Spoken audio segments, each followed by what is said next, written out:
Right. So I once again welcome you all to this wonderful session. As you know that these sessions are being organized by School Allergy Solutions and India International Education Council. India International Education Council is a not-for-profit organization which is working in the field of education. It has collaborators from 12 different countries. It aims to create a better world through education. Also aims to build quality centers, for elementary education, which are approachable for all kids. It also tries to find best educational practices across the globe. I would request to other participants if you can, mute yourself. Thank you. It also create more awareness on hygiene and learning disabilities. India International Education Council publishes a magazine called World Education Review and other educational reports. It aims to start 100 chapters in different cities by 2022. It will soon open its membership for institutions and individuals. It also imparts training for leaders, teachers, students, and parents. As I shared that this is our 67th session, we have so far successfully conducted 66 sessions. In last 66 sessions, we have received 6,392 registrations, 5,584 questions we have received. We have seen participation from 5 countries: India, USA, Qatar, Saudi Arabia, Nepal. And in India, we have seen participation from 19 states and 78 cities. We aim to organize 200 sessions. In these 200 sessions, we would be reaching out to 100,000 educators, 20,000 plus institutions, and 1,000 plus eminent speakers, like today's speakers would be joining us to share their perspective. Eventually, we would be compiling all the thoughts and perspectives into a document, and we would be sharing the document with the Ministry of Education and other stakeholders. So with this, please join me in welcoming our key speakers for the day. Our first key speaker, noted academician Maya Gupta ji. Maya Gupta ji is Director Principal with Universal Public School, Preet Vihar, Delhi. She's an avid reader, dedicated scholar, and a keen observer. She has experience of over 4 decades in the field of education. She's also the president of Nehru Bal Samiti and Bal Vikas Samiti. Maya ji has received many awards and recognitions like Most Determined Educationist Award by SEAS, Guru Drona Award, Bal Mitra Award by Ms. Sonia Gandhi in 1992, among many others. We are honored with your presence, Maya ma'am. Thank you for joining. Our next key speaker, Poonam Syal ma'am. Poonam ma'am is principal with the Comfort International School, Coimbatore, Tamil Nadu. She has over 31 years of rich experience in delivering optimal results in high growth environments in teaching and research. Her key competencies in structuring and implementing innovative teaching research methodologies to generate undivided commitment and dedication among the students and staff. She earned 6 credits in reading towards certification from Johns Hopkins University, USA. She also attended a leadership workshop for principals and school management by Exceed Institute, Dubai. We welcome you, Poonam ma'am. Thank you for joining. It's an honor to have you. Our next key speaker, Mamta Gupta ma'am. She is principal with the DAV Public School, Delhi. She is a distinguished academician with 21 years of experience. She's an eminent psychologist and a guidance counselor. She has extensively been engaged in designing and facilitating workshops for teachers and students. She has been recognized and awarded for her contribution to the field of education many times. We welcome you, Mamta ma'am. Thank you for joining. It's an honor to have you. Next key speaker, Uma Dwivedi ma'am. She is principal with SKR Public School, Delhi. She's a distinguished academician with decades of experience. She has also been recognized and awarded for her contribution to the field of education. We welcome you, Uma ma'am. Thank you for joining. Next key speaker, Dr. Manoj Yadav. He's assistant professor with SRM University, Haryana. Manoj ji is principal investigator of SERB, a Government of India funded project on drug repurposing against COVID-19. He's also honorary a fellow of Society of Life Sciences from National Society of Life Sciences in India. He qualified CSIR National Eligibility Test in twice in June 2008 and December 2009. He also qualified Graduate Aptitude Test in engineering. He is also a member of many editorial board and a reviewer of many peer-reviewed journals. Dr. Yadav has published his research work in 19 journals of international repute and also written one book and 2 book chapters for international publishers. We welcome you, Dr. Yadav. Thank you for joining. Next key speaker, Mr. Jaswinder Singh. Jaswinder ji is founder and CEO of Wordsworth ELT. Wordsworth English Lab is designed for India and highly research initiative of ACT UNIP Group. It is a trusted educational company with 2 decades of service in technology education and training. Its expertise in technology and multimedia and content development has been instrumental in presenting a world-class language lab solution for academia in India. In a short span of time, Wordsworth English Language Lab has managed considerable recognition across the country for its unique content and methodology. Over 3,000 installations in institutions across the country stand testimony of the quality in product implementation, training, and the continual service provided by ACT UNIP and its committed network of dealers. We welcome you, Jaswinder sir. Thank you for joining. It's an Thank honor. you, Rajul. Thank you, Rajul. Next key speaker, Mr. Vinay Lobo. Vinay ji is head quality and service with Fatado School of Music. Fatado School of Music is India's largest music educator. It is a brand which is synonym to music in our country. It has a 150-year-old rich legacy. It has been working with 200 plus leading schools of India. FSM has trained over 1 lakh students. It owns many renowned titles like Bandit, Piano Concert, Cadence Workshops, High Jump Training, FSM Exams, Incentive Recital, FSM Recital. It enjoys partnerships with renowned institutions like Berklee College of Music and NMIMS School of Performing Arts. We welcome you all. It's an honor to have such a very eminent, the panel of speakers. So with this, we formally begin the session.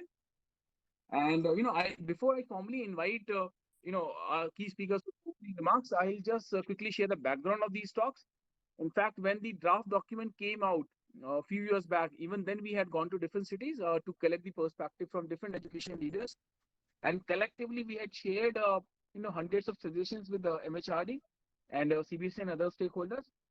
So when this final document, final policy was released by the government of India in the last week of July, since then we have spoken with the hundreds of education leaders, and we realized that at one side this policy has raised hope and enthusiasm among uh, stakeholders and education leaders. At the same time, many people are apprehensive. They doubt the 100% execution of this policy. So then we realized that we must invite education leaders across country to hear their perspective, and collectively, if we can create a roadmap for a successful implementation of NEP. So this is another step in that process. This I request Maya Gupta ma'am, ma'am, if we can have your 1 minute opening remark.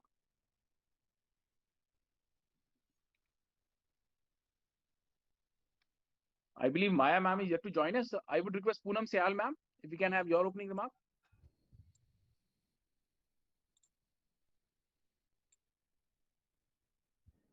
Poonam ma'am, you need to unmute yourself. Good evening, all of you. Am I audible? Yes, Yes, you are ma'am. audible, ma'am. Okay. So I would just quickly give, one quote related to education, which is education is the passport to the future, for tomorrow belongs to those who prepare it for today. So in a short while, when my turn comes, I'll be sharing with you a little bit about the NEP 2020. Thank you. Absolutely. Thank you, ma'am. I would request Mamta ma'am, if we can have your 1 minute opening remark.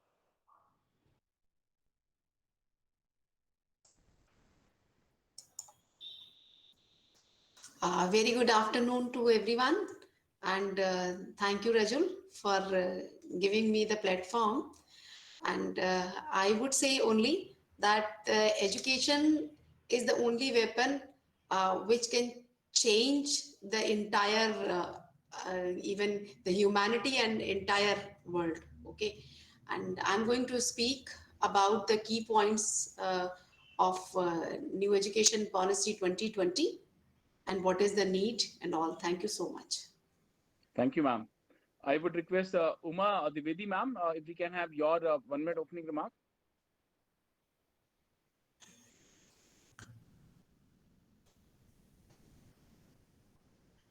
Okay, Uma ma'am is also yet to join us. Dr. Yadav, I would request if we can have your opening remark. Manoj ji. Thank you, sir. Thank you, sir, for the invitation. Am I audible? Yes, you're audible. Just a second. Uma ji, are you here? I just see some action with Ms. Chitra Raj. Okay, this is Mamta ji's ID. Okay, Manoj ji, please go ahead. Okay, so in terms of National Education Policy 2020, I want to just say one liner. That is, if you are in the education field, then you have to learn, then unlearn, then again you have to relearn the things. And that NEP 2020 is also based on that. And I will review the things regarding the NEP in higher education institutions. Okay. Absolutely. Thank you. Thank you, Manojji. I would request Jaswinder sir if we can have your opening remark. Yeah, thank you, Rajulji, and good afternoon to everybody. Uh, since everybody started with the quote, I'll continue the legacy by saying one thing. I actually head Wordsworth, and we are in the language vertical. So I'm going to talk about something, language actually does not belong to the elite and the influential. It belongs to the common man, the common person. This is a quote from William Wordsworth, and we've actually get our name from our company's name is Wordsworth Language Lab, which comes from him. So I'm going to focus a lot on language and what NEP is talking about and how are things going to, work when they implement the NEP 2020. So over to you, Rajul. Thank you so much. Thank you, Jaswinder sir. Now I would request Vinay Loboji if we can have your opening remark. Yes, thank you, Rajul. Hello, everyone. Good afternoon. I am Vinay Lobo from Furtado School of Music, and I would like to thank all of you for this opportunity. At Furtado School of Music, we are thrilled to see the inclusion of vocational studies in the NEP 2020, and we feel that it's a giant step towards the holistic development of a child. Thank you. Thank you. So with this, we come to the main part of our, main talk session. I would request all our speakers, to share their main talk about their ideas on NEP. If they have some roadmap, they have some suggestions. I would also request if we can have your interpretation of the policies which are being recommended in NEP and the kind of impact these policies can have in your perspective. So we'll begin with Poonam Sayal ma'am. Poonam ma'am, we have also received your PPT. Do you want us to present that PPT on your behalf? Yeah, if you can share that, that would be great. Sure, sure. I'll do that, ma'am.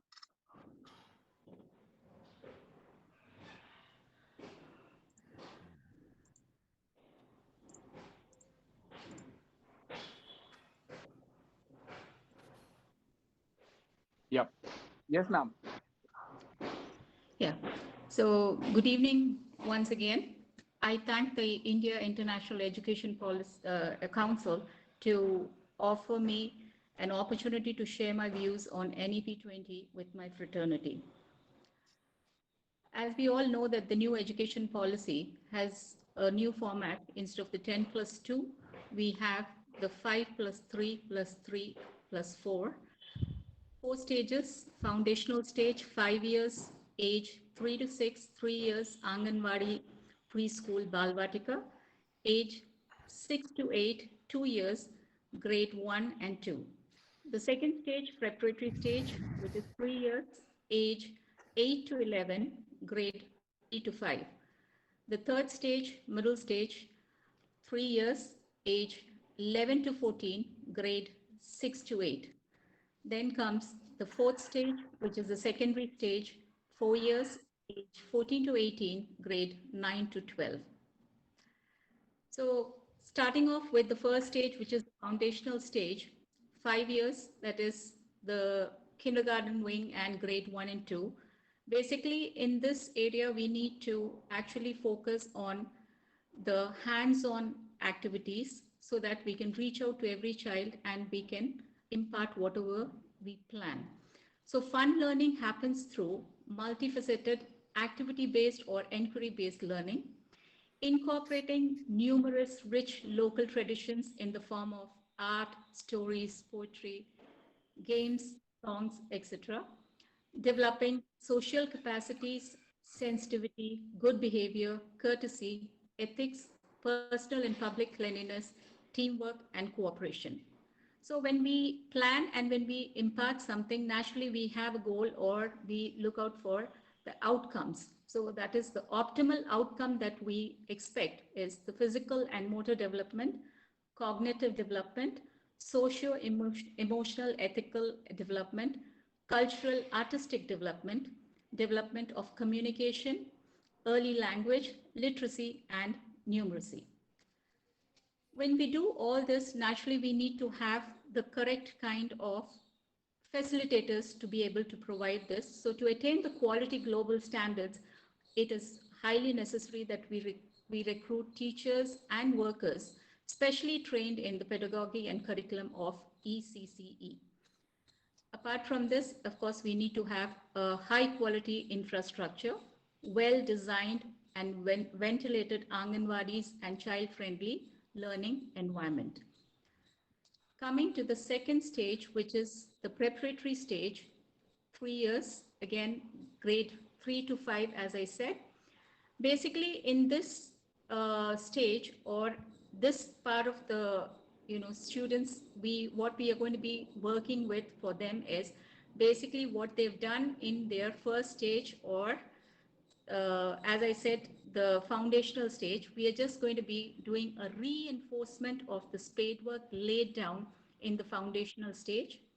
Then we need to build a strong framework for identifying, developing, and nurturing talents both in art and sports. So apart from the other factors, we need to start tapping their talents here, integrating them into the curriculum, and to make this a seamless transition to the next stage, which is the main aim and drive of this stage. So basically, we are just going to be reinforcing, polishing, and taking them to the higher grades or the next stage.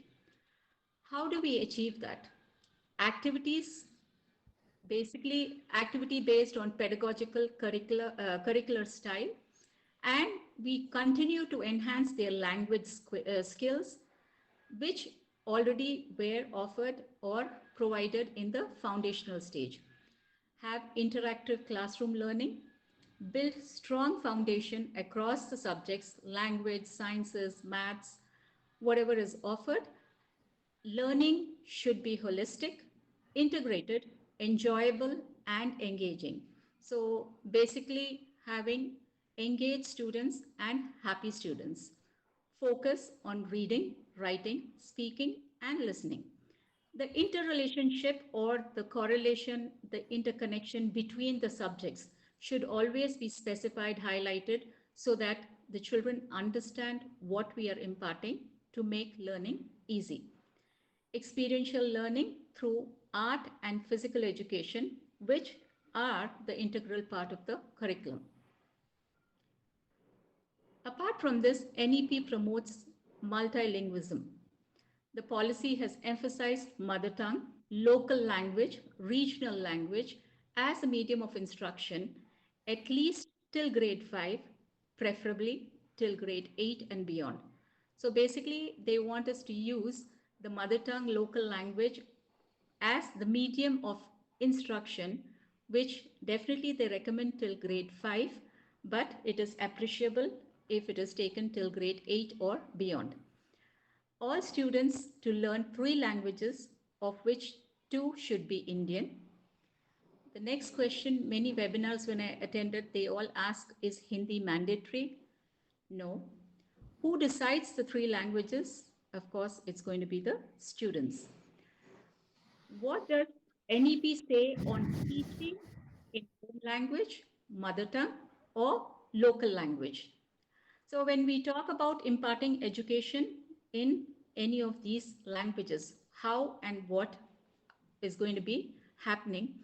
Basically, they say that high quality textbooks, including science, will be made available in home languages. In case where home language textbook materials and a material is not available, the language of transaction between the teacher and the students will remain the home language wherever possible. Teachers will be encouraged to use a bilingual approach, including bilingual teaching, learning materials with those students whose home language may be different from the medium of instruction. This is another question that often comes up. What happens to the English medium schools? English medium schools can continue teaching in English, but yes, bilingual is something that is going to be appreciated and required. Going to the next stage, which is again 3 years for grades 6 to 8. Here, till now, what has happened is we have been polishing, we have been giving them the basic skills and everything. Now we go to the next level where we start practicing with the students so that it is applicable wherever required. NEP 2020 will emphasize the evaluation of actual knowledge rather than rote learning, and board exams will be of low stake.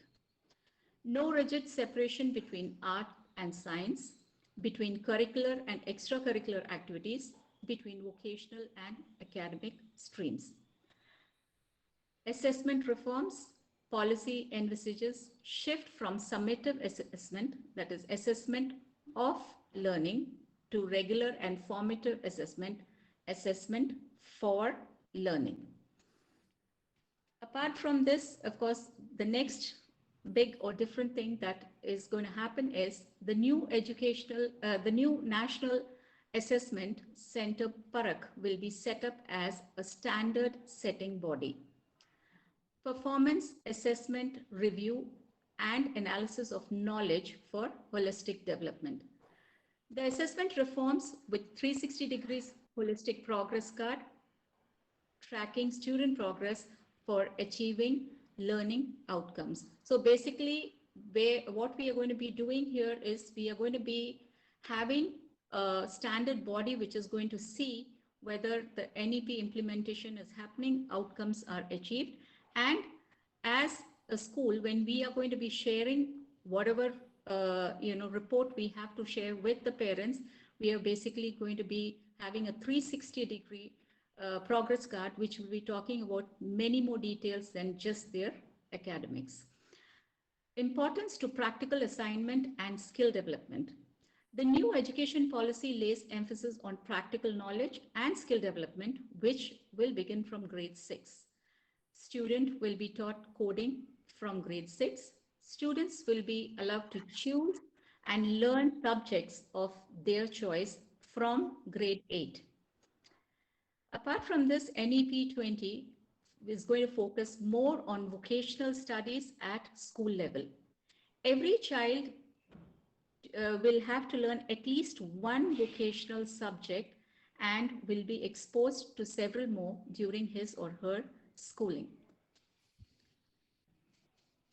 The most important and interesting part of this entire NEP 2020, which I really relish, is the internship, which will be included right from grade 6. So practical knowledge, experiential learning, everything, is wrapped up here. From 6th grade, students will have to do internship with 10 days with local trades or crafts. So a 10-day bagless period, sometime during grade 6 to 8, to intern with local vocational experts such as carpenters, gardeners, potters, artists, plumbers, maybe whatever vocational courses that we are going to be offering, we'll have to link up so that we can provide that kind of an internship to our students. Sampling of important vocational crafts such as carpentry, electric work, metalwork, gardening, pottery making, etc., as decided by the state and local communities during grade 6 to 8.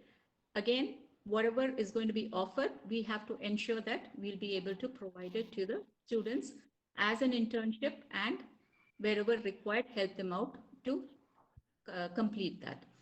Similar internship opportunities to learn vocational subjects will be made available throughout grade 6 to 12, including holiday periods. So by 2025, at least 50% of the learners through the school and higher education system shall have exposure to vocational education. Vocational courses will also be available through online mode.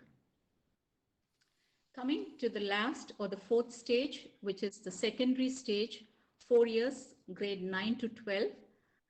Here, of course, the big change that we are going to be seeing is flexibility in courses, arts, vocational subjects, physical education, humanities, music, theater, name it, whatever is going to be provided by the school and of course under the CBSE curriculum we can offer, and students will be given that opportunity to select.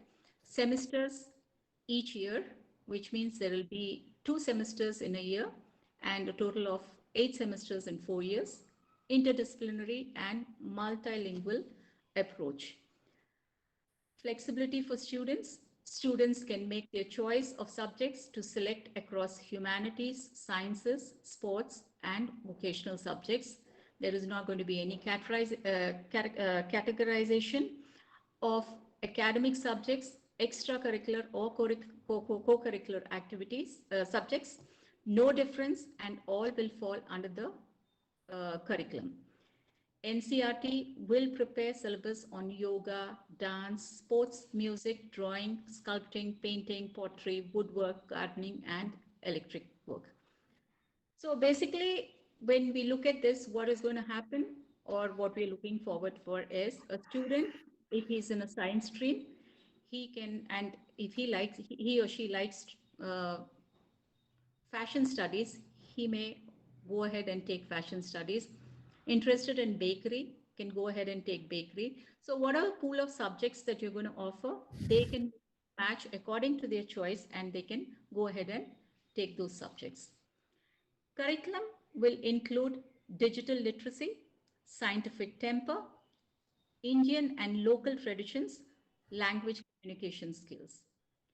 And the paradigm shift in assessment that is suggested by the 4 years, again, as I said, 2 semesters in a year, a total of 8 semesters. Students can do 5 to 6 subjects in a semester. Few common to all and few can be student specific. Students could do 40 plus semester courses. 15 can be decided by the students and assessed by the school. Students can take assessments in whichever semester he or she wishes to. Semesters and courses, again, the recommendation by the committee, 2 semesters in each in mathematics and science. So basically, when a student is going to be choosing, these are all certain things that they can take it by choice anytime, but they have to take at least 2 semesters each in mathematics and science, 1 semester in Indian history, knowledge in contemporary India, ethics and philosophy, economics, business and commerce, digital literature, art, physical education, and 2 vocational subjects.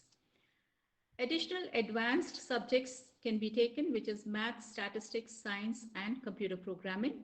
Students can take a minimum of 3 exams in a semester, thus can cover 24 subjects throughout 9 to 12. Exams will be both objective and descriptive. Common entrance exam will be provided.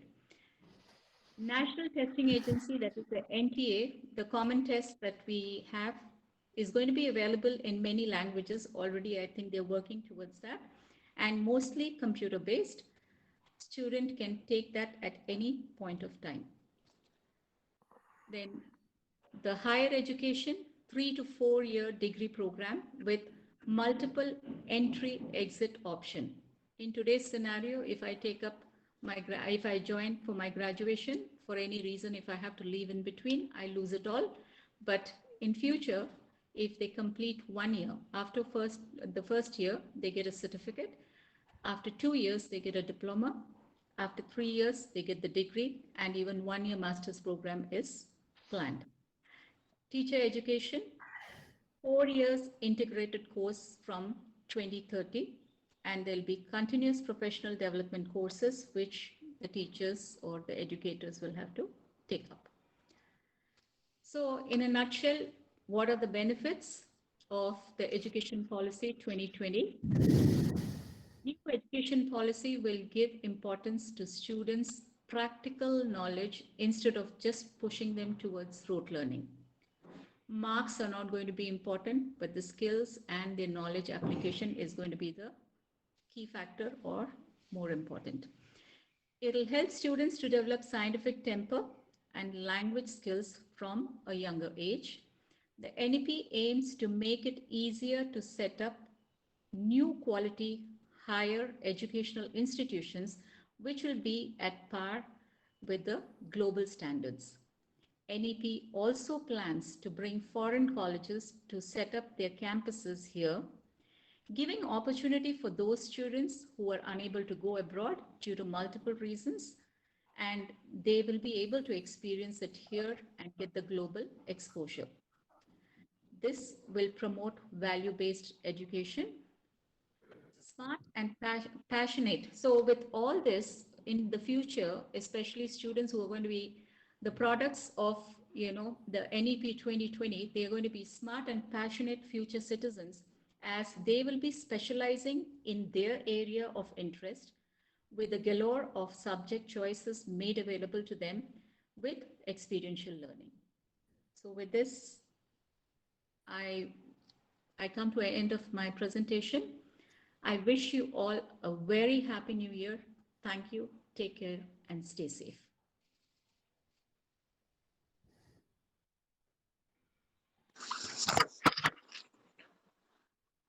Thank you, Poonam ma'am, for sharing your perspective and also interpreting the meaning of policy, also the benefits, the kind of challenges, and certainly you raised many questions. You also answered those questions, which are being raised by many educators.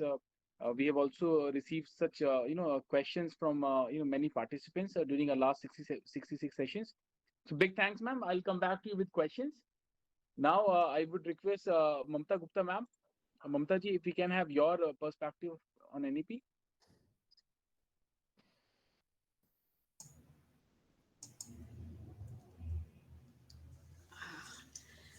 Thank you, Rajul. Very good afternoon to one and all present here on this platform.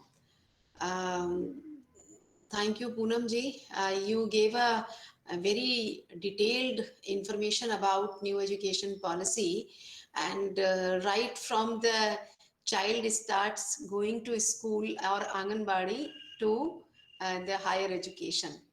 I would be covering in my, it would be a very kind of informal talk that first of all, where is the need to have new education policy? When I saw and read about new education policy, the very first question came into my mind that what is the need of the education policy? Then I received the answer from my own that yes, after it is a kind of reform after really decay, that after the almost 34 years, that it is very reforming movement in the field of education.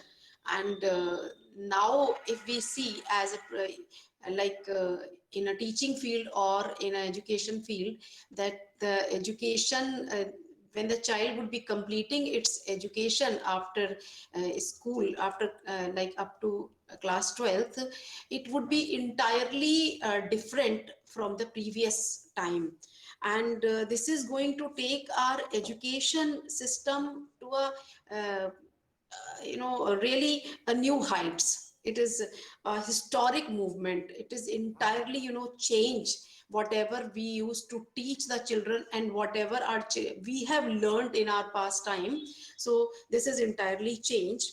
And if we look our as per the perspective of global perspective, then the other countries education, like UK or US, it is really we see a kind of enhanced education, more of practical rather than theoretical.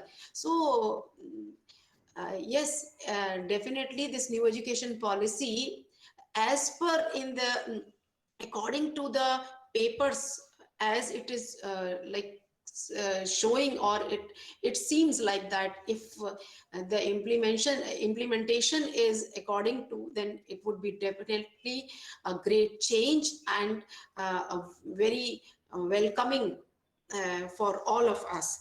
And I would like to now talk about what is the major idea of having this new education policy. So first is I found to reduce this rote learning. Basically, earlier we were too much in rote learning. Even it has been seen the children, they throughout the year they used to they don't used to give that much proper attention to the classes. Even the attendance also, CBSE and some other pressure, maybe then because of role, the name would be struck off from the roles, because we used to create a fear to ask for the attendance of the child. We used to create a fear in their mind that otherwise children were not we can't generalize the thing, but many children, and they were not very much attentive in the class, and they were not giving, even their parent also not giving so much attention and so much importance to for the regularity of the child. So because the our previous education system was too much based on rote learning, that the examination would be closer, and the children used to mug up, and rectification is to give the examination, and no doubt children used to get very good marks also, even 90 plus and all that. And if we go for the practical knowledge, if we ask, for example, the children we used to learn physics, chemistry and all, and then also we are unable to even change the bulb in our own houses. So many things I have seen when I interview the people, even teachers, those who are postgraduate in English, and they are very sorry to say, they are even found not able to write a proper job application. So these things we can only assume. We can't say that yes, of course this would be done and it is magic. uh, as it is showing, and as we are discussing about the new education policy, and even we are hearing the very good points about new education policy, whatever is written, it will be, definitely it will take so much time to be implementation. And if it gets implement in a same way, then yes, drastic change. And yes, of course, at the global perspective, the Indian education would know, definitely it would not be less than any other country. So uh, that was the main point, that to reduce rote learning, and it is really a very good point. Another thing I found that as per researched, they asked that while going to the higher education, hardly it has been seen that 20 or 25% of the students used to register themselves for the higher education, because lot of dropouts have been seen in previous classes, even during school time also. Dropouts used to for the various reason. So as they have like uh, we all are assuming, and yes, of course, by 2035, uh, through this education policy, of course, when there will be no pressure or obviously the right, especially the RTE, as they have extended from the age of till the maximum age was 14, now it has been changed up to age of 18. So various supports are there for the education, for the especially education for the students, for the children. So we can also assume that 50% definitely will be, as the MHRD says, by 2035, that the 50% registration would be in a higher education. And it's a really great idea. And if it happens, then no doubt India, there is the time is not so far away that the India would be 100% literate. Because and one more thing, that is also very much welcoming, as we talk that no hard separation of streams. That is also a kind of uh, great support for the students, uh, and to achieve the higher education, to reach up to the higher education. So these things are really welcoming. And let's have a key points of new education policy, that it is a free compulsory access to high quality education from ECCE to class 12th. Yes. uh, as it was earlier, free education up to only the age of 14, now it has been extended up to 18. So uh, then it is a compulsory access, so obviously it would be the high quality education. And as it is more of based on practical knowledge, experiential learning, as so the quality education would definitely up there. And the other key point is competence mastery over content mastery, skill development to be emphasized, more focus on practical experience and application of knowledge. Now after this the children those who would be the part of this new education policy, they would be fortunate enough to achieve, to acquire the actual knowledge through skill development when they will be the part of this learning. Now it would not be a one way kind of learning, that only teacher is teaching and child is somewhere maybe physically or mentally present in the classroom. So now it would be a kind of, when the child would be a part of the process of learning, then definitely it will affect more. And um, the approach is integrated. Better infrastructure is obviously required when we are thinking about such kind of skill development and such kind of education, which is based on, like, all the subjects would be based on experiential learning. This time only we are limited to few subjects only, like, which are based on practical. So this time in this new education policy, I think almost all the subjects would be based on experiential learning and practical approach.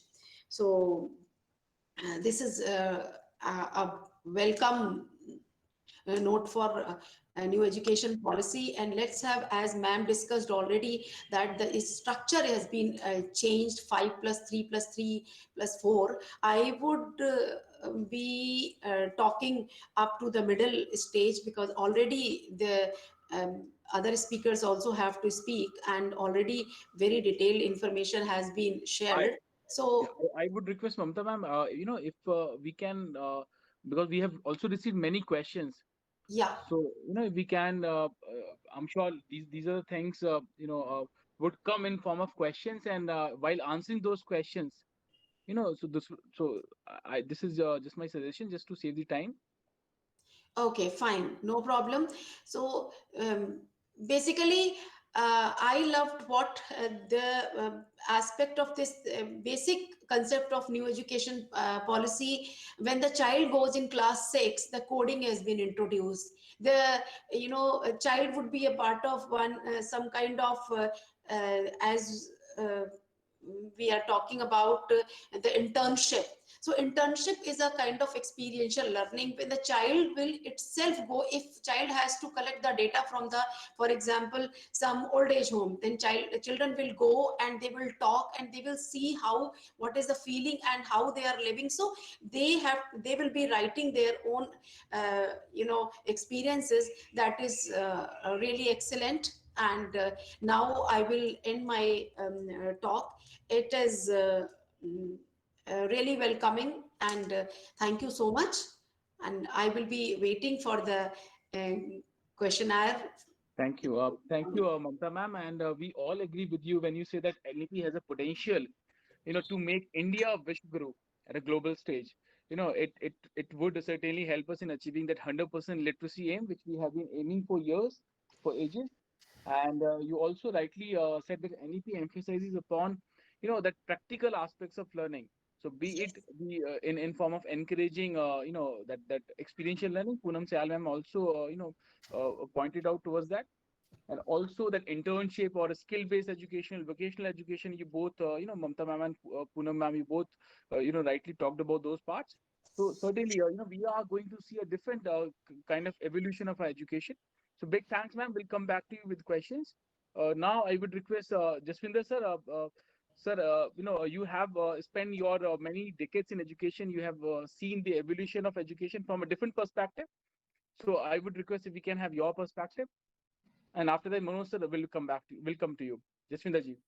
Thank you, Rajulji. And I will start with something very important. Yes, Poonam ma'am and Mamta ma'am, they have talked about, the points that about NEP, what needs to be done and what are we looking at.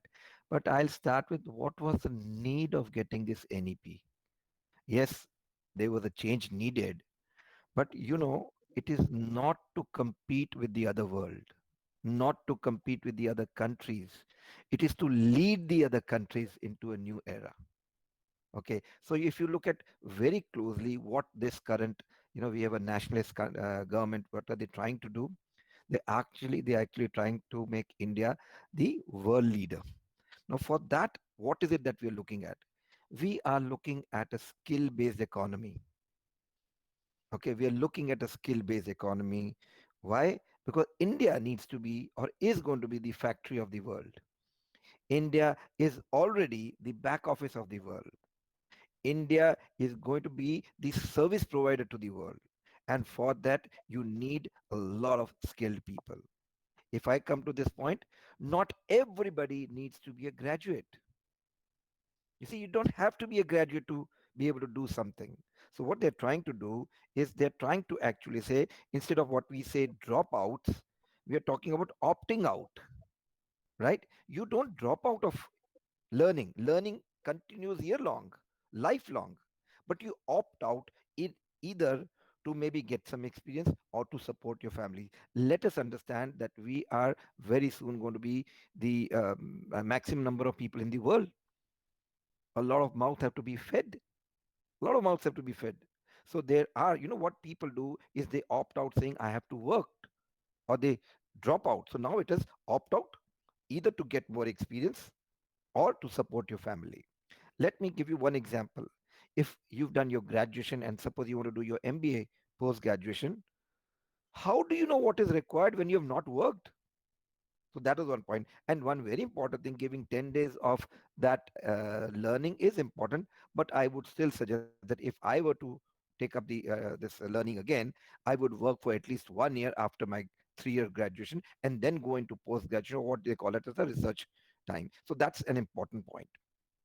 Going back to what Poonam ma'am said, yes, we are talking about, because since I come from the language industry, we are talking about a three language concept. Yes, two languages have to be local languages. One obviously is going to be English, because when we have to compete the world, English is going to be there. Yes, early learning should be in your local language or the home language, which is strongly taken up. But somewhere they've also specified that we need to look at the classical languages. If we talk about classical language today, we are all talking about Sanskrit as a language. Poonam ma'am, you are from Tamil Nadu. We understand that Tamil is the oldest language in the world, right, ma'am? So that is it. But when we look at India as a country, for us, Sanskrit plays a very important role. Recently, we actually came up with a Sanskrit language lab, the first such lab in the world. And when we were developing this, we realized that Sanskrit is a scientific language. If there's a name or if there's a word, there's a reason why each letter comes after the other letter. There's a formula for that. So if people understand that, and when they later on go in for coding, which is compulsory class 6 onwards, that's strongly going to help. But very, very important thing is that students will have options to go in for any number of different courses. Okay. Now the problem with the school is going to be, will they be able to offer so many different programs, so many different courses? So the answer is whether they are able or not, they have to do it. So technology seems to be the only way out. So what I would suggest is, with all this, is there's a lot of focus on digital education. I myself have spent 30 years into developing digital content, first with mathematics and science, and now with English. We realize that the only way out is to embrace technology when it comes to math, when it comes to science, when it comes to any, including vocational subjects, and definitely with languages. So we as a company, we today work with 3,000 plus schools and colleges, and with more than 1 million students working on it. And recently, when COVID came in, we realized that work from home is actually learn from home also. Kids very soon will have to do a lot of research based learning from home, and that's why we've come up with our own cloud based language solutions. I will talk about it later if I get time, but thank you, Rajoji, for giving me this time. I put up my way of thinking of what and why do we need this NEP, and why it could not have come before. I mean, there was nothing better than getting NEP. And I hope all the stakeholders, including the administration, the school management, teachers and parents and students, actually look forward to and applaud the work done by the committee. Thank you. Thank you, Sundar sir. And you have, I would say, given us a new word that instead of talking about dropping out, it's opting out, and we need to think in a more deeper way. With this, so big thanks, Jaswinder ji. Now I would request Dr. Manoj Yadav ji. So you represent that higher side of education world, Yeah, and yeah.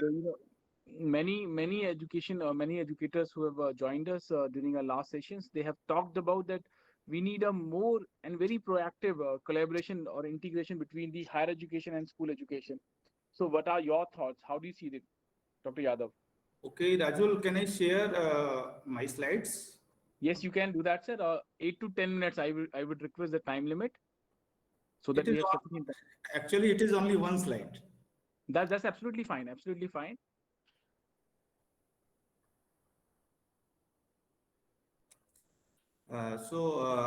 It is visible. Yes, sir. It is visible. Okay, thanks, Rajul, for inviting me for this talk on national education policy. It's an honor, sir. Honor, sir. Please. I belong to SRM University. Okay, so SRM University has legacy of more than 50 years in higher education. So, related to the NEP 2020, it is a much sought reform that is required from past 34 years in the school education as well as in the higher educations. Okay, it is basically the important points or important highlights. Previous speakers has already introduced all the things that must be sought for school education. So in terms of higher education, just see this figure. Okay, so what happens before NEP 2020, we have different organizations for different type of activities in higher education. So just see this figure. In the starting, it looks much more complicated, but it is the simplest one. Okay, so like that HECI, this represents the Higher Education Commission of India. Okay, so this Higher Education Commission of India is basically a single umbrella body that holds all the entire higher education. All the entire higher education, and there is two exceptions for that. Means inside that HECI, medical and law education is not covered in that. Okay, so this HECI has four verticals, you can say that four branches inside that umbrella. So one is NHERC, means this is basically a National Higher Education Regulatory Council. So this is the separate council which deals with the regulations. This formulate the different regulations that must be obeyed by higher institutes. And the another term is GEC. This is General Education Council. This will set up the higher standards, whatever the standards required to get a degree in higher education. These all types of standards are set up by the General Education Council. And apart from that, one is HEGC, that represents the Higher Education Grant Council. Actually, what is happening from past days, we have funding agencies. We have a single UGC system is there. And that UGC system is dealing all type of activities. It is granting the fundings for different institutions. It is also providing the different regulations. But here they have somewhat divided the responsibilities of into the different branches. Okay, so HEGC will give the research fundings to set up the research centers in the higher educations, or to set up the multidisciplinary subjects, to open up the new areas. Okay, so HEGC is for. Now next one is the NAC. This is basically the National Accreditation Council. So this is just equivalent to our NAC systems. This will take care of the accreditation process in the higher educations. So in the NEP 2020, our government has set up some goals. So the one and the most important goal is that to increase the gross enrollment ratio. What happens means we have data till 2018. The gross enrollment ratio is only 26.3% up to the 2018. Means the student who is passed out from school, only 26.3% of those are getting admission in the higher education. So there is a gap between the school education and higher education enrollment ratio. So NEP 2020 want to just decrease those gaps. Their long-term goal is to up to 2035, they want this ratio to be 50%. Okay? And in the same manner, they want to generate around 3.5 crore of new seats in higher educations. And another point is that this NEP 2020 has given more emphasis on holistic way of education. Holistic way of education in multidisciplinary way. Like ma'am has already said that, means in the NEP 2020, they have recommended multiple entry points and multiple exit points. Okay, so means if you are getting admission into a graduation program and you have completed only 1 year, then you will also get the certification for that. If you have successfully completed 2 years, then you will get the advanced diploma certificate. Okay, if you have completed 3 years of undergrad education, you will provide it with the bachelor's degree. Now they have also implemented another layer, that is 4 years. Means they want to give the emphasis on research, because research is very important in each and every field, whether it is the science or it is the art. Okay, so they have said that if any student will complete 4 years of undergrad course, then they will provide the bachelor's plus research degree for that students. Okay, so this is very much student friendly. Multiple entry and exit points are there. And apart from that, NEP 2020 has give emphasis on academic credit bank. They have said that we will digitally create a credit bank where if a student want to study one course in SRM University, so he or she can study and complete some credits from the SRM University, and those credits after passing that particular course, those credits will successfully submit in their academic credit bank. And if he or she want to complete another part of that course in some other university, then he can also do that. So there is a centralized system where academic credit bank will be there. And apart from that, they have also focuses on multidisciplinary institutes. Means whatever previous is going on, either we have a good teaching institutes or we have a good research institutes. It's like CSIR labs are there on one end, and those are pure research institutes. And we have universities are there, central universities are there, state universities and private universities are there. They are only for teaching. But now in NEP 2020, they are focusing on multidisciplinary approach. It means that university have to provide teaching as well as the research facility to the students. And I'm proud that I am serving the university, that is SRM University, where we are focusing on these areas. Okay, now in our institute, okay, so before that, NEP 2020 is saying that we have to keep up the quality of teachers. Means for teaching the students, the teachers must be properly educated. Okay, they must have PhD.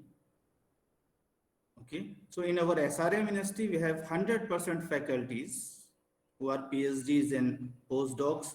So we are already following these NEP 2020 regulations. Okay, and apart from that, NEP 2020 is saying that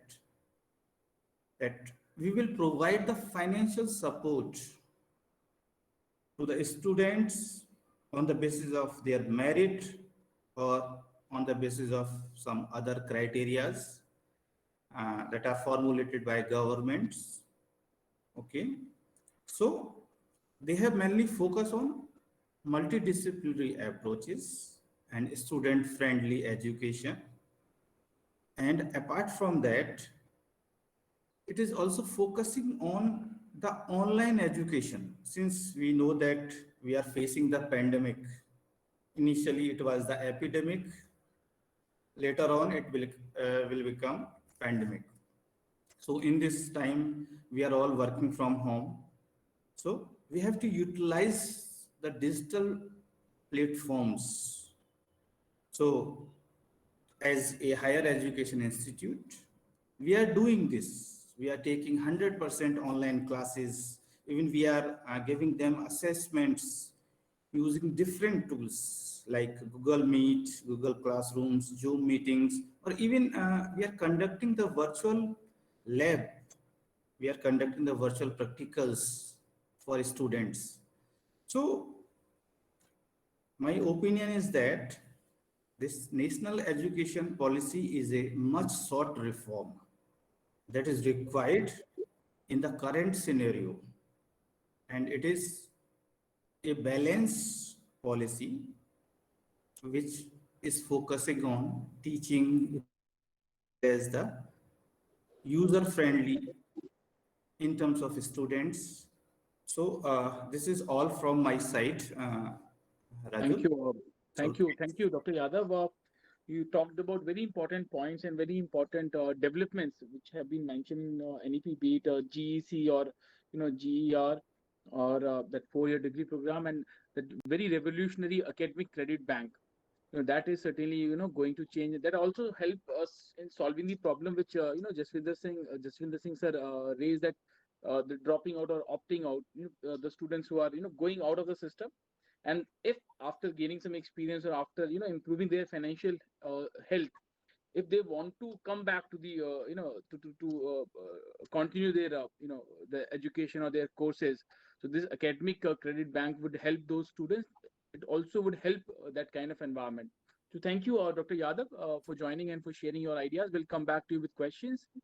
Now, I would request Vinayji, Mr. Vinay Lobo from Fatado School of Music. Vinayji, if we can hear your ideas and perspective on anything. Sure, sure. Thank you, Rajul. Thank you so much. I feel that the most amazing part of this initiative is the integration of arts and music with mainstream academics. And I feel that this will ensure that every child can experience this as a part of their day-to-day learning. Something that we have seen most of the countries which have been following for decades now. I'll just take you all through a presentation which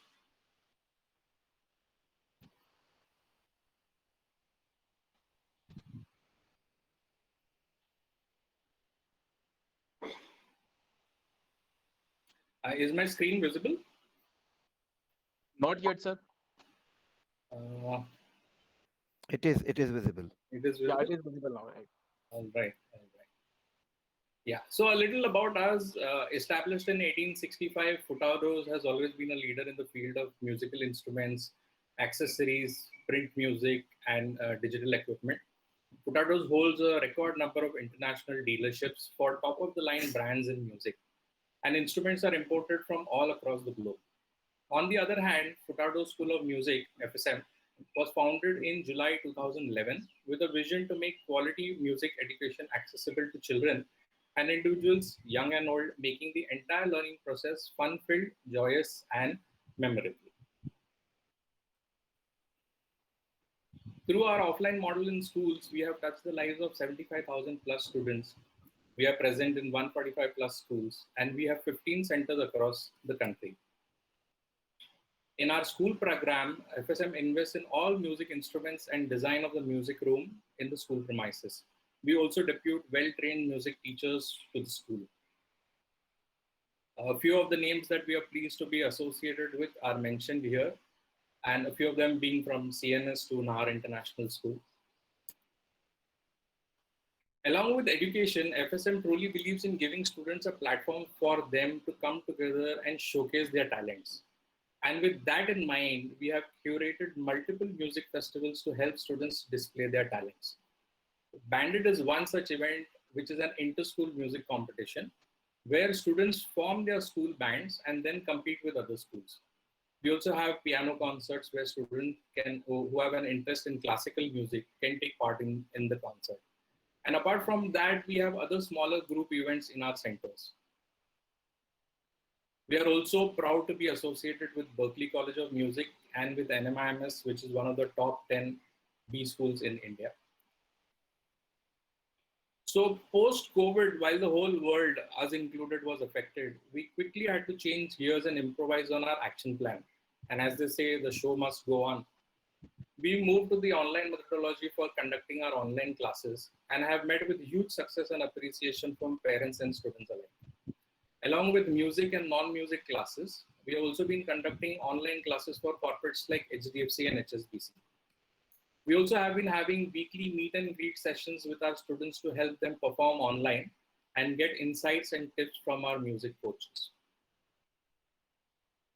We also have our online instrument learning programs, and a student can choose a solo or group sessions, and our teachers teach them online. From time to time, we also have our online summer and winter camps. Moving on, so while we successfully managed to transition to the online model for teaching, we did not want the events to be left behind.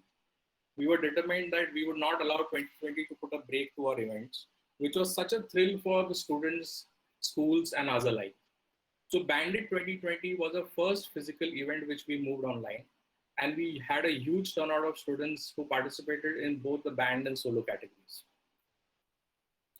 To end my presentation, I would just like to say that music is a powerful message, one that inspires all to pursue their dreams and be an effectual anchor on days when they need more support.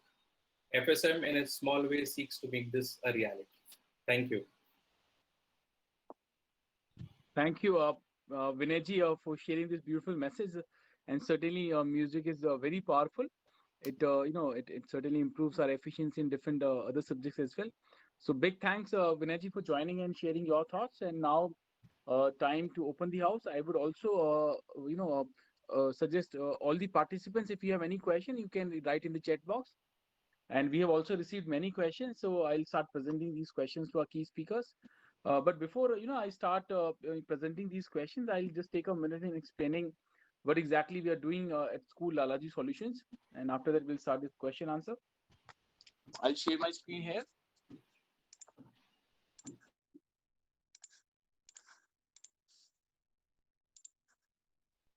Some of you are already aware with the school Lalaji Solutions. We are India's largest one-stop solution platform for educational institutions. We help educational institutions in three different ways. We help them in buying the right thing from the right people at right price. We also help institutions in selling their old stuff, like the old buses, the old infrastructure, your furniture or generators. There may be some other institutions which may require those things. We also help institutions in raising money. That may be in terms of finance, loans, or fee financing. Why why there is a need for such kind of platform? In India, in last 10-12 years, there are thousands of unique products and services have been launched by different companies. And at the same time, the bandwidth of different education leaders has been reduced to explore these different things, because CBSE has given you some additional I would say work, or government of India has interfered, or in district administration, or the state government. So the bandwidth of the school leadership has been reduced to explore different products and services.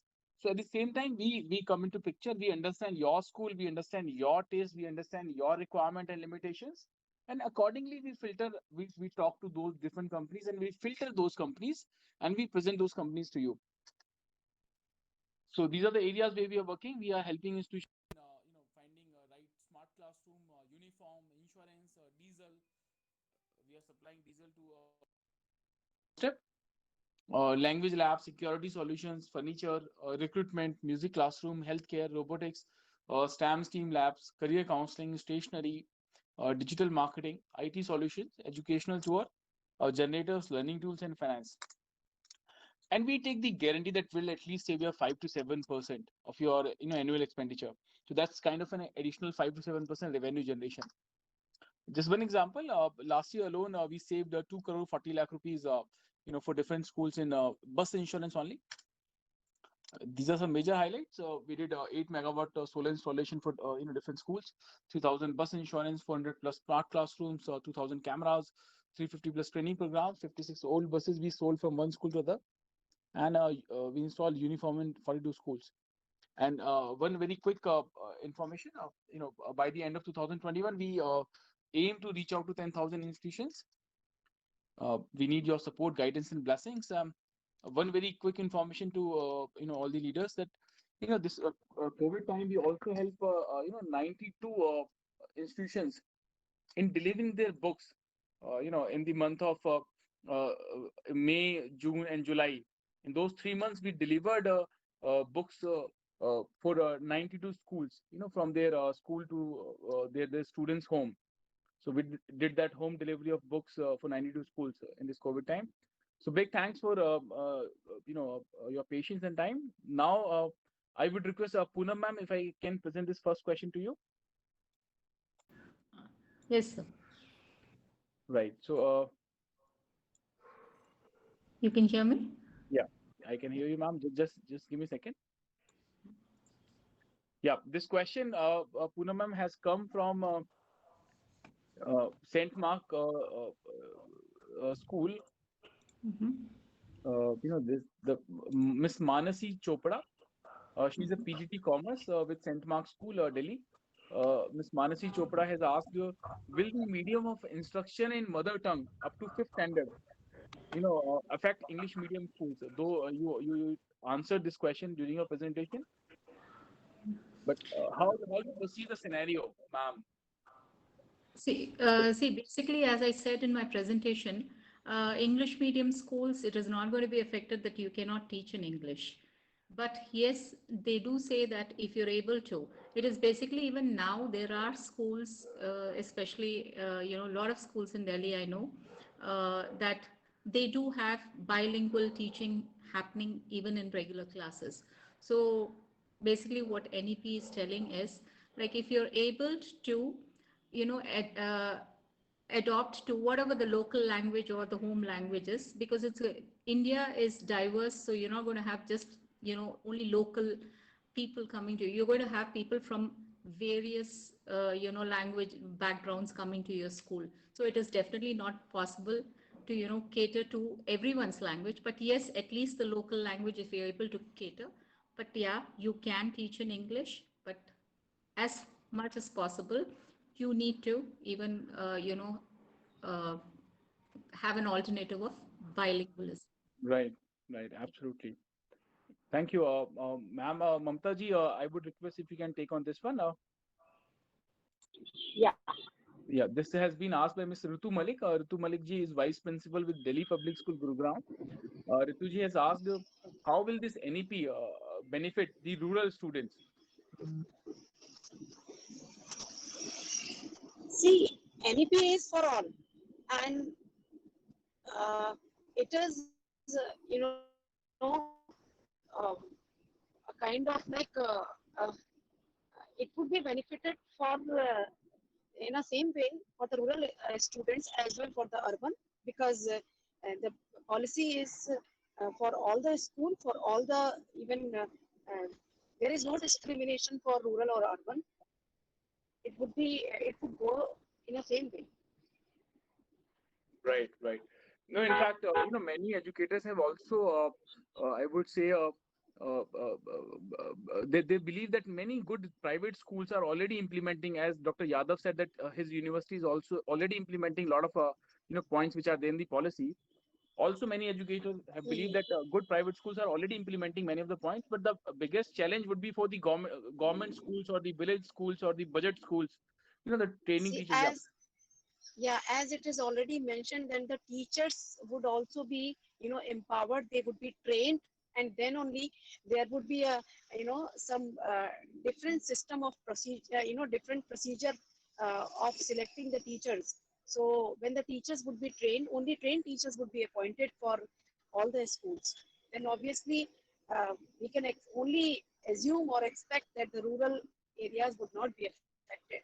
And yes, of course, I do agree. Some challenges would also be there, just like the same as also we are facing some challenges. But I hope that the government will take definitely some good steps to overcome these challenges. Right, right. Thank you, ma'am. Yeah. Jasminder ji, I'll request if you can take on this one. Yes, tell me. Yeah, Jaswinder ji, this question is about the language.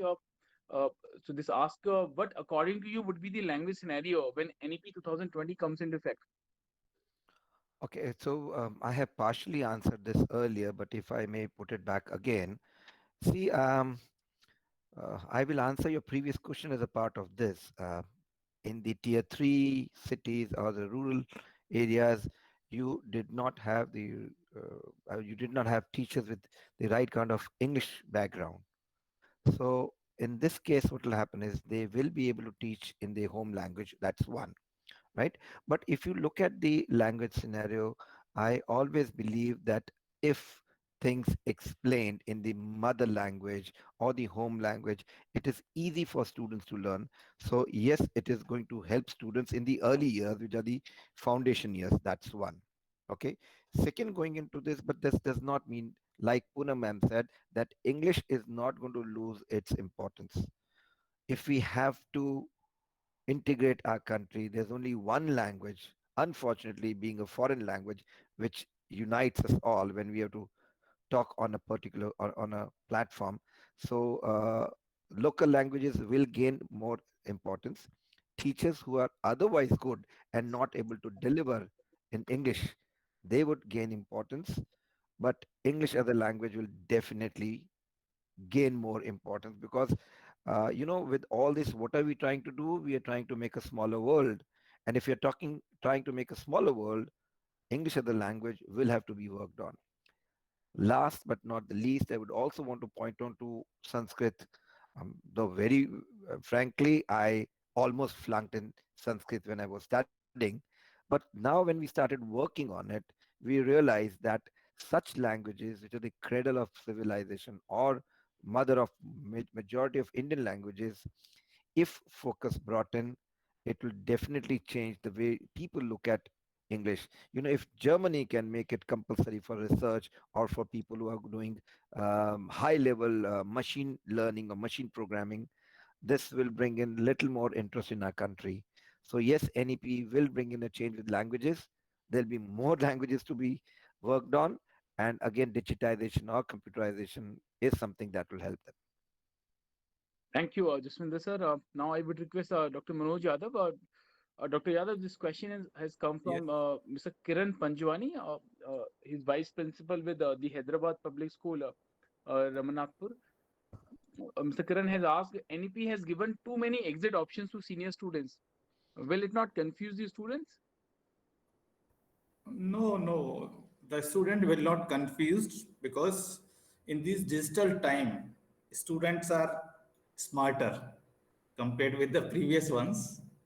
So actually, it is responsibility of teacher to just inform the students what are the entry points, how you can exit, okay, and what type of sort of things are essential for you, for your career, and all the things. It depends upon the teachers, but in my opinion, students are smarter. They have all the information in their pocket. They have mobile phones. Okay. Right. Thank you. Thank you. Now I And would I would request, add one, yes, please. I want to add one thing. Jaswinder sir has well explained about the essentiality of English. So, sir, in many countries, they are doing their higher education in their own languages also. So, I think language is not the only one thing that can unite the whole country. It is basically the idea. Okay, idea is more important. What is happening in these days? We have machine learning and AI sort of things are there. You write your research paper in Hindi and just submit it online, and it will automatically convert it whatever the language you want to convert that paper. So things are going on. If technology are coming in that way, then I think language is not that much important. It is the idea. Okay. Right. You. Thank you, Dr. Yadav. Mr. Vinay, I would request if we can take on this last question before the concluding part. Yeah. So, So, Vinay, this is yeah. about the art education. How do you see the evolution of arts in post this NEP? So this is a wonderful question, and thank you for it. And I would like to answer this question by taking music as an example, as I relate to it on a personal level. But this more or less will stand true for a majority of arts, if not all. So traditionally, if you look at it, what are the choices available for a musician in terms of a career? It would be one, he would become a session player. Second, he would become a teacher. Or third, he would become a film music director, but that again was a 1 in a million chance of happening. Okay. So, but now if you look in the digital era, there are many avenues that are opening up. For example, music is all around us, right? From our doorbell to our car horn, elevator music, or music which is playing at shopping malls, to the music which is as in the form of a mobile ringtone and notifications. Okay. Organizations are putting a lot of thought and research on how things should sound and how that appeals to their consumers. So, for example, elevator music is designed to keep you calm, while upbeat music in a shopping mall aims at keeping the customers active so that they shop more.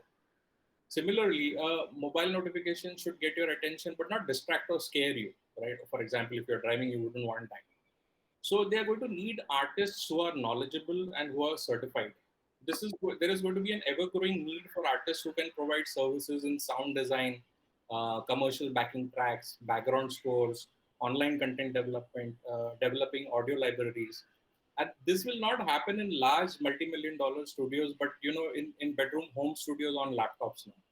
And both quantity and quality of music will grow multifold as the demand for it will grow. Now, just to highlight this point in terms of an example, e-commerce has grown significantly in India in the recent years. While online sales in India is merely at 1.6% penetration, China is at 15%. And the whole e-commerce industry on the whole is expected to cross the $200 billion mark by 2026. So now how does this relate to music? So there'll be many private label sellers, smaller brands who will be looking at creating and pushing their brands online. Now they will not have big budgets like larger corporates. So they will look for artists who will help build their brands. So they will need support in terms of product photography, content writers, create product demo videos, jingles for their ads. And this will only happen when they find the right artist who can deliver. So I feel the future is really good for arts in terms of a career. Thank you. Absolutely, absolutely. Thank you, Vinayji. So with this, we come to the last part of this session, which is the concluding part. So I would request all our speakers to share their concluding remarks. But with this, I have very special request, and we have made a practice that while sharing your concluding remarks, I would also request if you can share one idea. For example, if you become the Minister of Education of our country, so what would be your that first priority which you would like to implement? In all these schools, in all these institutions, as a priority. So, Poonam ma'am, if we can begin with you, your concluding remark and your priority as a Minister of Education, Poonam ji. Ma'am, you are on mute, Poonam ma'am.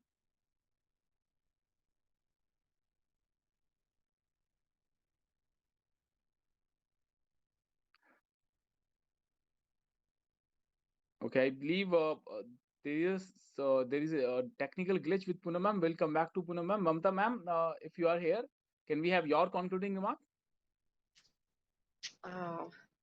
Thank you, Rajul. My concluding remark, if I would be a education minister, then I'll make mandatory for all the students to at least learn one skill. That is already the option in NEP, but I would definitely prefer the skill education, so that at least during this COVID time, engineers and all.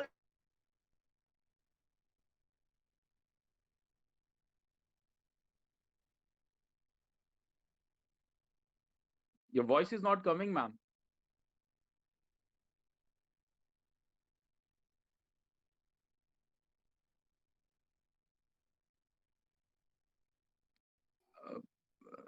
I believe Mamta ma'am has lost the signal. So I would request Manoj Yadav sir, if we can. Yeah, Mamta ma'am, you are back now, right? Yeah, thank you. We lost your second part. You want to Okay. make it mandatory skill education for all these schools, right? Okay. Yeah. If I become an education minister, then I would love to, make it compulsory for skill, one skill to be learned or to be taught to the Right. every student, because as in COVID, everyone, the people, those who, from other professions, people have suffered, and then Right. the people, those who have basic skills, at least uh, they can, live happily. Absolutely, absolutely. So Yeah. thank you, ma'am. We hope that you become Minister of Education and we find this thing common in Yes. all our schools, right? So Manoj Yadav sir, can we have your concluding remark and your thought that Minister of Education, what would you implement?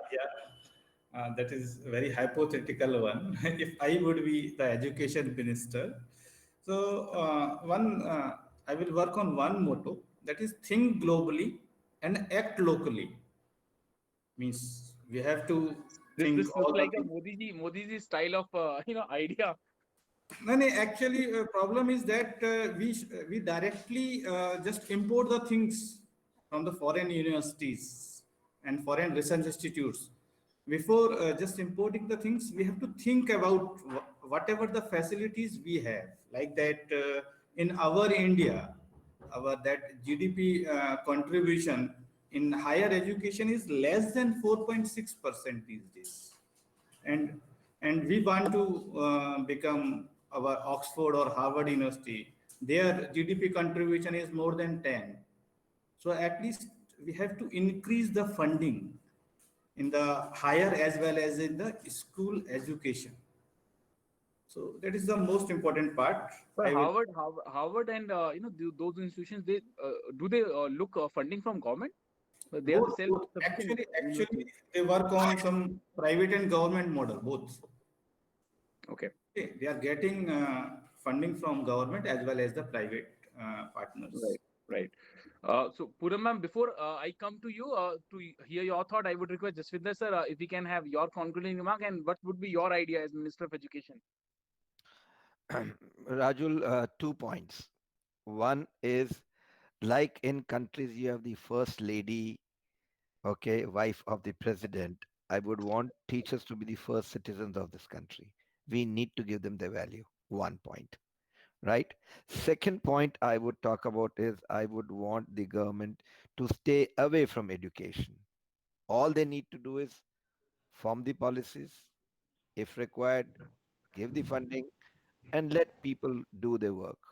I've always given this example since I come from the IT background. Any idea why information technology has grown in India? Government didn't do anything in it. They didn't even know what to do.